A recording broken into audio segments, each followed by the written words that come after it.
Mary Cassatt, Extraordinary Impressionist Painter by Barbara Herkert. Introduction. Mary Cassatt was a headstrong, determined girl. She wanted to be an artist in 1860, a time when proper girls didn't do such things. Mary pursued art with a passion, moving to Paris to study, painting what she saw. When her work was rejected by the judges at the Paris Salon, the great painter Edgar Degas invited her to join his group of independent artists who painted as they pleased. The Impressionists. I began to live, Mary said. Today, Mary Cassatt is recognized as one of the greatest Impressionist painters, and her work hangs in museums around the world.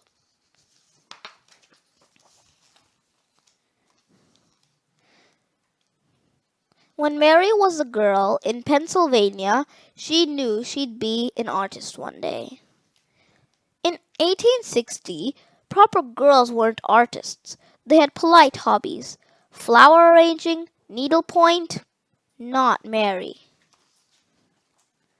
Mary grew up tall and temperamental, the map of her fate etched in her mind. Just before her 16th birthday, she charged down Chestnut Street, raring to enroll in art school. Mary was the first on the list. Mary studied hard at the academy and planned her next move. She had to travel abroad. A treasure trove of art awaited her in Paris. Her father grumbled. Out of the question. Mary held her course. The Louvre Museum was Mary's classroom. She copied the old masters and dreamed of seeing her art in the celebrated show, the Salon. Impossible. Not for Mary.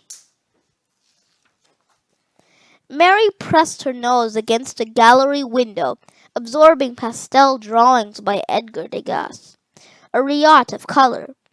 She smiled and later said, I saw art then as I wanted to see it.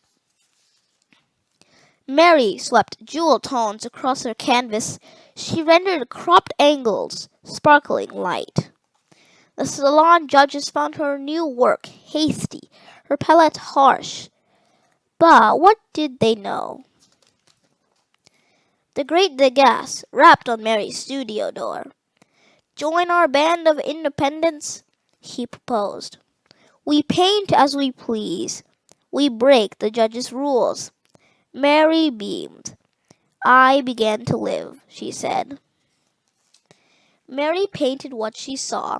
She captured glimpses of her life. Her long hands flew, dabbing brilliant tones, lightning bolts of white. Mary attended shows at the theater, her sketchbook in her hand. She strolled through museums, her sister by her side. Mary's outspoken opinions echoed down aisles lined with exotic Asian art. Mary's family came to live with her in Paris. She painted her mother, her sister, reading, sewing, drinking tea. Her father might have been a better model, if only he'd stay awake. Colors splashed across Mary's canvas. Canary yellow, radiant pink, vibrant blue.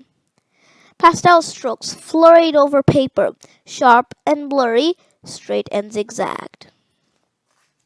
Mary produced a multitude of prints, etchings, monotypes, working with Degas and on her own.